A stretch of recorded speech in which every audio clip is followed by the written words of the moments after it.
Hey guys, that's Shoemaker Guitar Works. How's it going? So today we're going to start on assembling this genuine Fender parts caster. So the first thing we're going to do is put these Fender locking tuners on the neck itself. So what we're going to have to do, let's move that out of the way.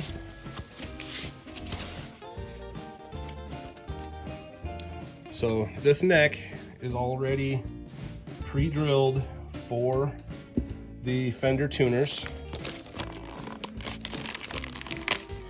Get this open.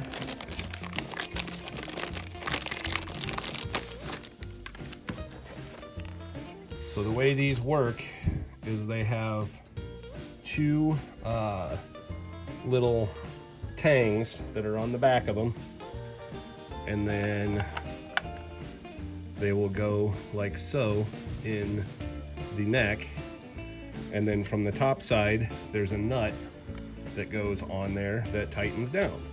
So I'm gonna kind of put you on a little time lapse here and we will put this thing together.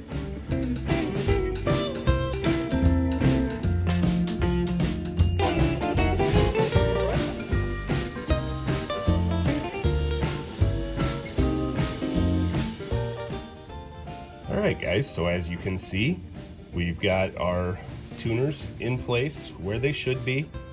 All sit nice and flush against the back.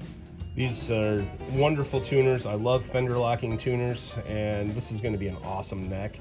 One thing I did notice is right up here on the nut, there's a little chip, but that's not really going to matter because we're going to kind of shave the edges of the nut off anyway after we do the setup. So it's not that big a deal. So we're back here with the genuine Fender parts caster, basically. We're putting it together with genuine Fender parts, save for the obsidian wire harness, which is awesome.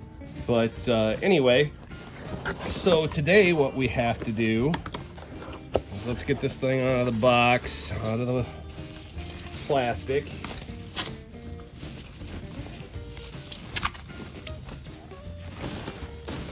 Get the box back closed up and out of the way. All right, we'll just move that out of the way. So what we have to do today is shield the cavities. So I have this here, which I make myself. Let's see, there's a video. I have a video on it, but basically I use acrylic paint and powdered graphite. This came from John Deere. I mean, you can get the graphite at Hobby Lobby or any hobby store, basically any craft store. They have that kind of stuff. But that's basically how you make it. You just use regular acrylic artist paint and put graphite in it until you get conductivity.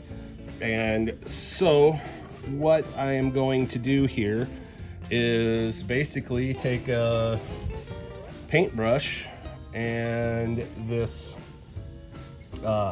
shielding paint, and I'm going to paint inside the cavities, and I'll just kind of show you here. I've already remixed this up and it's thick. You can see it's really thick on here.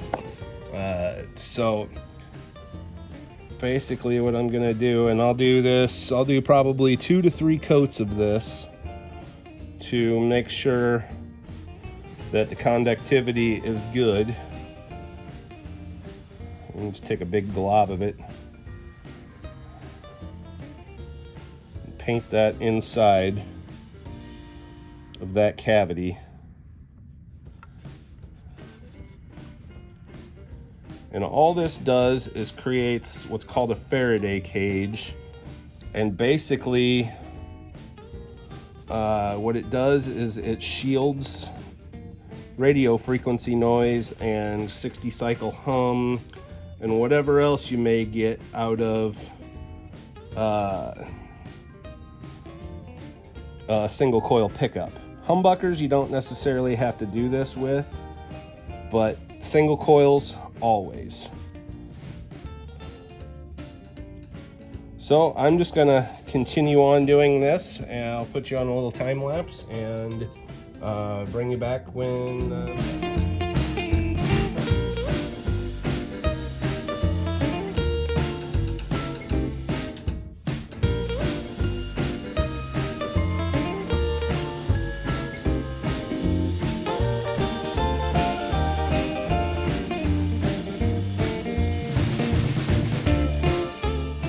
All right, so we got our first coat of shielding on here, and I'm just taking a damp paper towel and kind of going over the edges just to make sure I get any little bit that I'd gotten on the body. Doesn't really matter because it's water based, so it'll wipe off. But as you can see, I've got the first coat, and I'll probably do 2 more just to make sure I get everything coated. I always do the jack hole also, just to keep any kind of interference out. But this thing's gonna be really nice looking when you combine that OD green with the roasted maple neck. This thing is gonna be beautiful. So anyway, guys, that in a nutshell is how you shield the body. If you have any questions about making the shielding paint, search my videos and you'll find a video on how I make my shielding paint. So thanks for watching, guys. Have a great day, and we'll talk to you soon.